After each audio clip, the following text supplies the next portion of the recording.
Trump's right to call attention to it.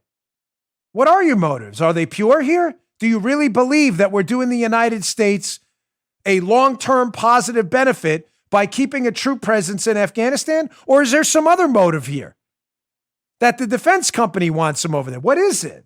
We're free to weigh that. And we should be asking these questions.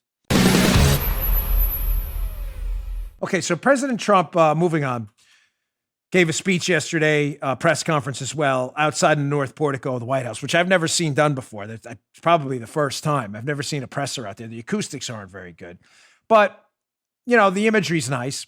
So he went out there, and before I play a brief video of what he said about military brass in the Pentagon, the upper level of management in our military not liking him, but the soldiers having a good feel for him, I want to caveat it by saying this, and I mean this, and I want you all to take this to heart.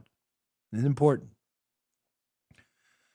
You're not going to find a human being that has more respect. As I said yesterday, I'll say today, I'll say tomorrow, and I've said throughout every show and I've ever brought up this issue, you're not going to find someone with greater respect for our military and our law enforcement than me. You can find a lot of people, millions of them, with an equal amount of respect, but not more, because it's not possible.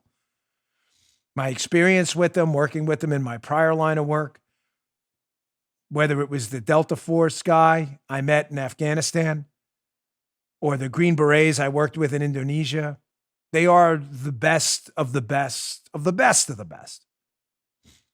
Having said that, I don't think there's anything patriotic about sending our best overseas to fight in wars where there is no exit plan. Matter of fact, where even the end game is unclear.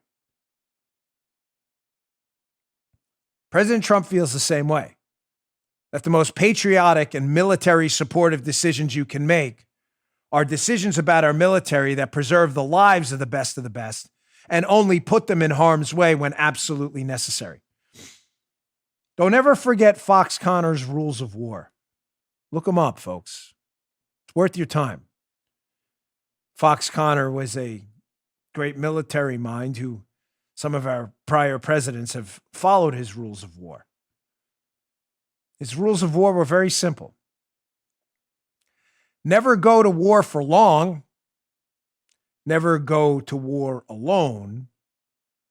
And never go to war unless you absolutely have to. Because people die. A lot of them. Do you absolutely have to do it? Is there another option? I told President Trump my belief in Fox Connor's Rules of War personally in the Oval Office. I'm not name dropping. I'm just telling you. I believe he feels in general the same way. And it's fair for us to be saying that if we're going to dedicate our finest men and women overseas to fight in combat overseas, then what's the exit plan?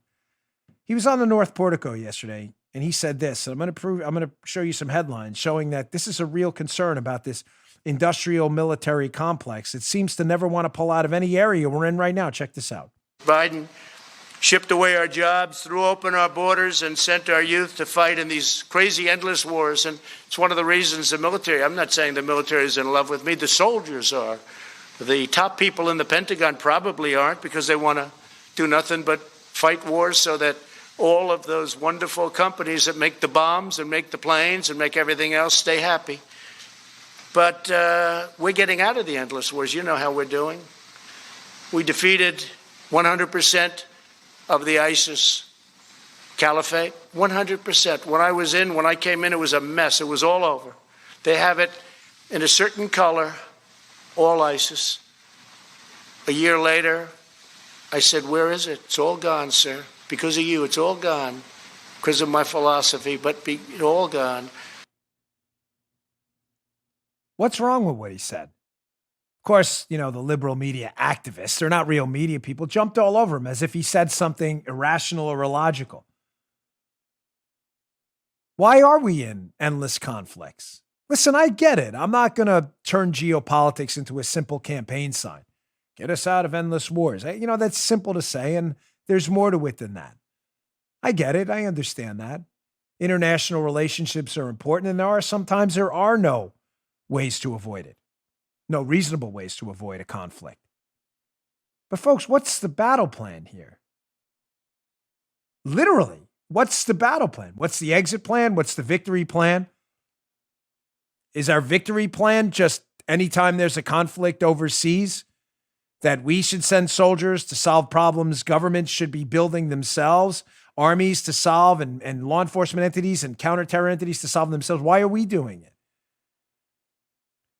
And he rightly so calls out this freight train from military leadership to defense companies. Now, listen, I'm a capitalist. I'm not saying it should be illegal for you to work in the Pentagon as a general, a colonel, whatever it may be, and then go on and work in the defense industry. Your input could be valuable. I'm simply suggesting we should recognize that once you leave the Pentagon and go over to work for the defense industry, there's a conflict of interest. No? The people paying you now are not paying you because they think you're such a wonderful person. They're paying for your content, for your contacts in the Pentagon. I know I've been offered jobs given my prior line of work. They've been pretty honest about why they're paying you and for your operational knowledge. Look at these headlines. Politico, Jim Mattis rejoining General Dynamics Board of Directors. Not faulting Jim Mattis. Here's Dunford. Lockheed adds Dunford, former top U.S. military officer to board. Another one. It's from Warzone. Just retired U.S. Air Force head honcho joins board of big defense contractor by Tyler Rogaway. Hat tip to Sternovich, by the way, on social media for putting these headlines out there. Those are just a couple. I'm not faulting them. I'm not suggesting they did anything illegal, leaving the Pentagon to go work in that space afterwards, the defense space. I'm simply suggesting that maybe Trump's onto something. That the people who are promoting endless conflicts with no exit plan whatsoever then go to work for companies that make a lot of money off endless conflicts. They're not doing anything wrong. Thank God those companies are producing the weapons and the products we need to defend ourselves. I'm not knocking them. I'm simply saying that in a sane constitutional republic where we weigh people's motives and intentions behind their decisions, we have to have information to weigh their motives and intentions. And ignoring the fact that they work for companies now that do profit off some of this stuff is just ridiculous. Trump's right to call attention to it. What are your motives? Are they pure here? Do you really believe that we're doing the United States a long-term positive benefit by keeping a troop presence in Afghanistan? Or is there some other motive here that the defense company wants them over there? What is it? We're free to weigh that.